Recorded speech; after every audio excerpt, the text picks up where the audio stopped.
Arut. Can you guys hear me? Turn it on. Oh, it needs to.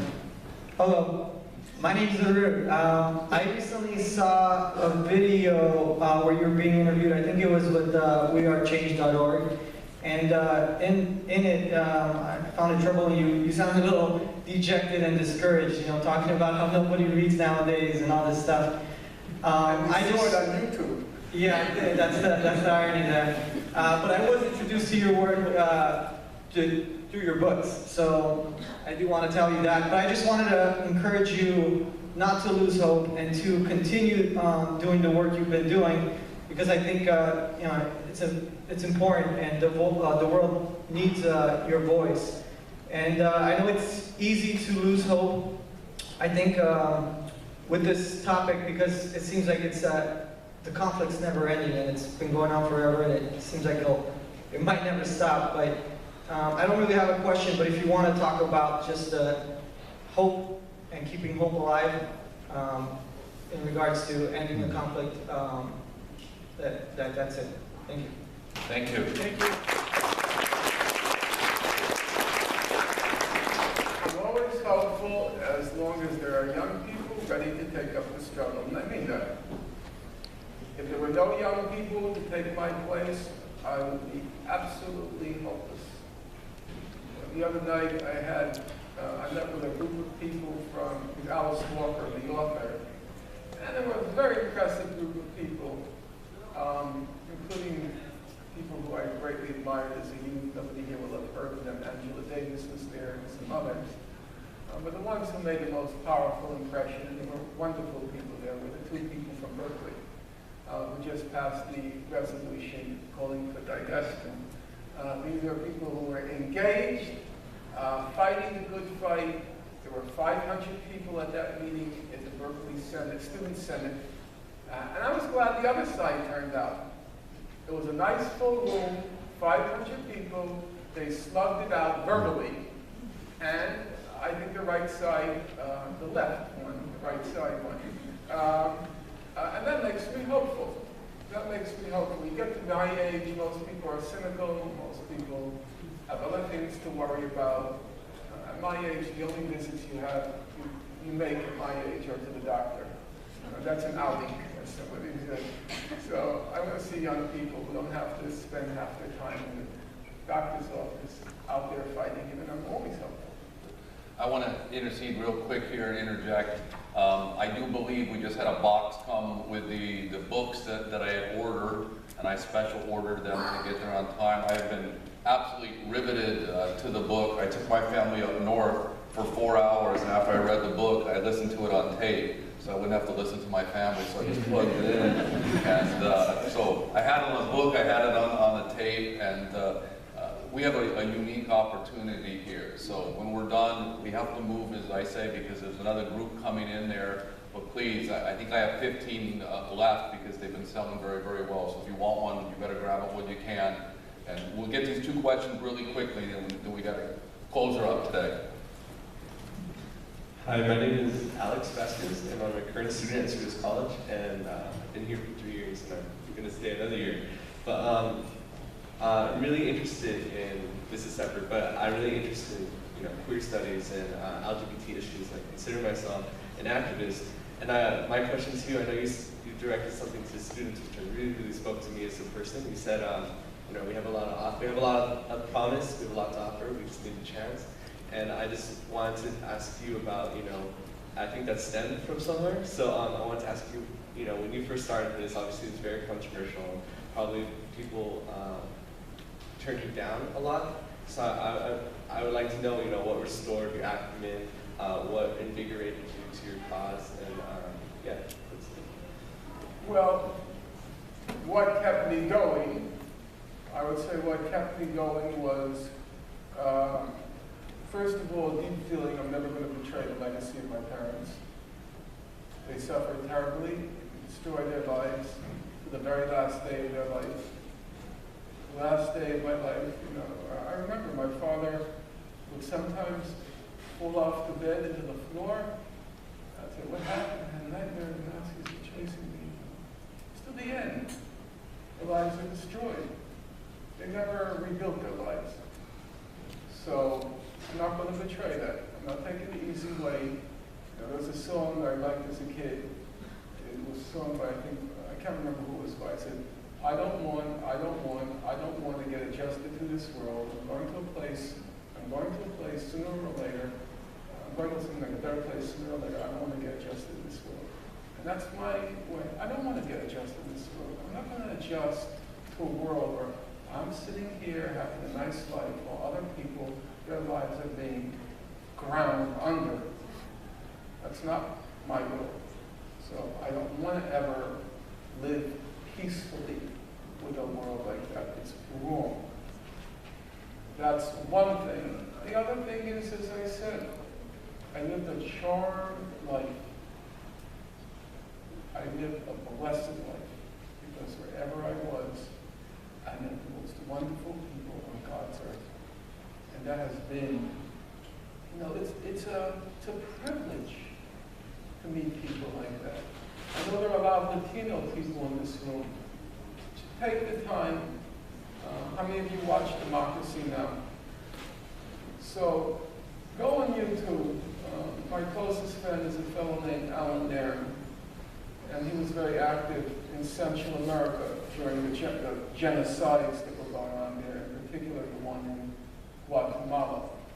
And right now, there is a trial for Rios Montt, who was the president during a particularly horrible period of killing in Guatemala. The Guatemalan government has been trying, I should say the Guatemalan judiciary has been trying to make him pay for his crimes. And one of the people who was very active during the Guatemalan genocide in trying to stop it, publicize it, and always putting his life on the line was Alan Nairn. And last week, I think it was Wednesday or Thursday, you'll see him interviewed about his experiences, what happened there, how he saw the deaths everywhere. Those are amazing people. It's an honor. When I see someone like John, he tells me on the way over here, I grade 350 papers. Yeah, 350 students, 350 papers. What is that? He said, I set myself up to do 100 papers a weekend. That level of conscientiousness. When he's watching, look, most professors, they don't do anything. Let's be clear. Anything. They got that tenure, it's over. So, when I see that level of conscientiousness, commitment, to the kids, the students here, that's, you don't meet people like that too often. So I consider myself very, very fortunate in life. And I know that you will be surrounded by people like that. And that makes it all worth it. Would you consider being my PR agent? No. He said his kids laughed at him. Why aren't you in a better school? I tell them, tell your kids to stop laughing and start grading those papers. You're never too young to grade a student's paper. Please. Hi, my name is Jeff, and the question I have is something related to pragmatism, honestly. The total casualties from Gaza, this was new information, and I am something of a news junkie. I noticed so much of, well, also what you said earlier, everything going into and out of the Palestinian area, Israel controls. A lot of that, unfortunately, is also the news information. How, if there is a peaceful uprising there, if there is the peaceful resistance, how can we get the world to know? I don't think, as I said, there are parts of the world where it's true the world doesn't care and it won't know. And in those places, I don't see any alternative except to use armed force to eject those who are carrying on ways which are inhuman and also, frankly, grossly criminal. But I think in the case of the Israel-Palestine conflict, for various reasons, people will know. Here I won't fault you for not reading because the internet actually is quite useful, and the YouTube, enabling people to know. The real challenge is, Gandhi pointed out, Gandhi's, I know we have to leave, just allow me 1 second. The main thing I learned reading Gandhi's collected works, or half of his collected works, this runs to 100 volumes. The main thing I learned reading Gandhi's collected works, he said the problem in politics is not that people are ignorant. That's not the problem. People know a lot about the injustices in the world in which they live. They're perfectly aware of it.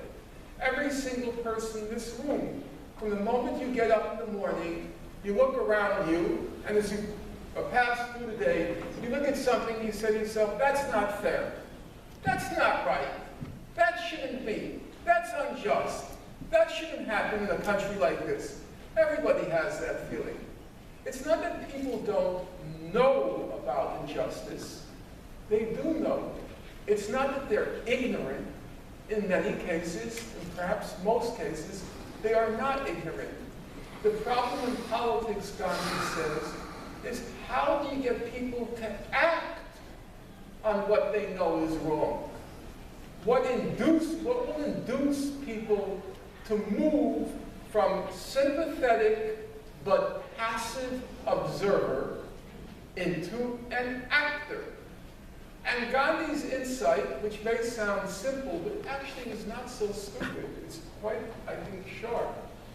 He says, the only thing that gets people to act is suffering. They have to see the people in the South go to jail. They have to see, unfortunately, that's the way people are, they have to see the police dogs going after the kids. They have to see some of the civil rights workers get killed. If you read Gandhi's works, it's like he has a death cult. He's constantly telling his followers, you've got to get yourself killed. You've got to get yourself killed. Don't even talk to me about going to jail. You've got to get yourself killed. But it wasn't that Gandhi had a death cult. Gandhi had a realistic understanding of human beings. Unless they see the death, people getting killed in a just cause, they won't do anything. So our challenge is, yes, there's still more knowledge that has to be spread. That's true. But the bigger challenge is, how do you get people off their behinds and doing something about what they know is wrong? And I think, if correctly done, we can do that.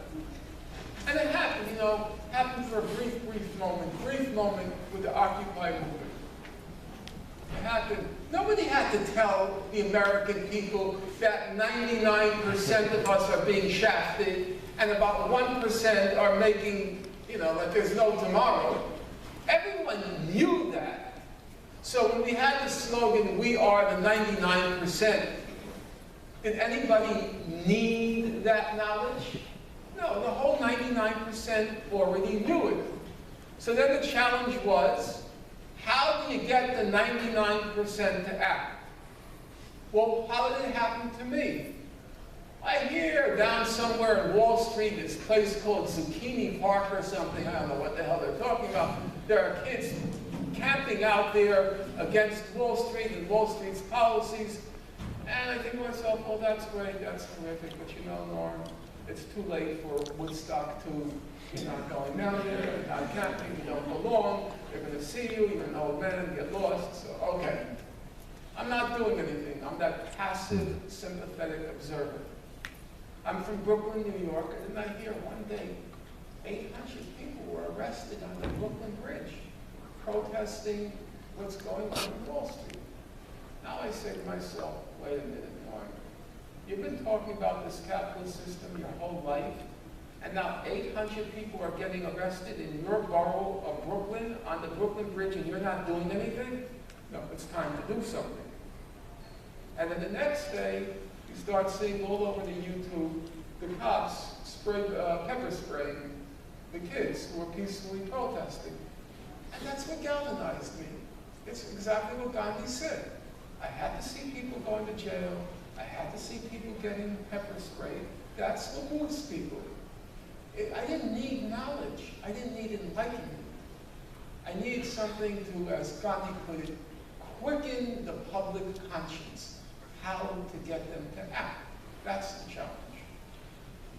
All right, folks, we have a lot less people now, so if you guys could clap a little harder.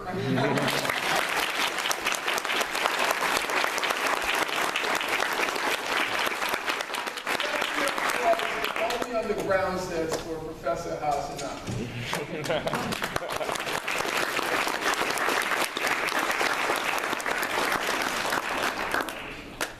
Okay, if you guys could help me evacuate this area, we'll go over to where we can have a book signing, because I promise